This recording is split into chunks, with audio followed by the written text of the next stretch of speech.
সরকার আমাদের ইসলামিক চেতনাকে, আমাদের মুসলিম পরিচয়কে এবং আমাদের মুসলিমদেরকে সব সময় পার্শ্ব চরিত্র হিসেবে রাখছে, সাইড করে দিছে এবং আমাদেরকে নানাভাবে অবমূল্যায়ন করছে, অবমাননা করছে, আঘাত করছে, যার প্রমাণ বিভিন্ন রাষ্ট্রীয় সিদ্ধান্তের মধ্যে দিয়ে উঠে আসছে।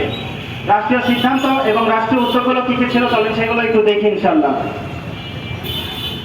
প্রথমত বিষয় হচ্ছে যে জুলাইয়ে যত সংখ্যক নিহত হয়েছে, আহত হয়েছে, পঙ্গুত্ব বরণ করছে, তাদের প্রথম হক কি ছিল? খুনি হাসিনার বিচার। আপনারা কি বলেন? ইন্টারিম সরকার জুলাই থেকে জুলাই এই এক বছরে তাগুত হাসিনা এবং তাগুত হাসিনার নির্দেশ যারা বাস্তবায়ন করছে, তারা ছাত্রলীগ হইতে পারে, যুবলীগ হইতে পারে, পুলিশ লীগ হইতে পারে বা অন্য কোনো লীগ হইতে পারে, অমুক তমুক লীগ, এই বিচার কার্যক্রম ইন্টারিম সরকার নিয়েছে কিনা? এটাতে আমাদের অবমাননা হয় নাই? শহীদদের অবমাননা হয় নাই? শহীদদের পরিবারের অবমাননা হয় নাই?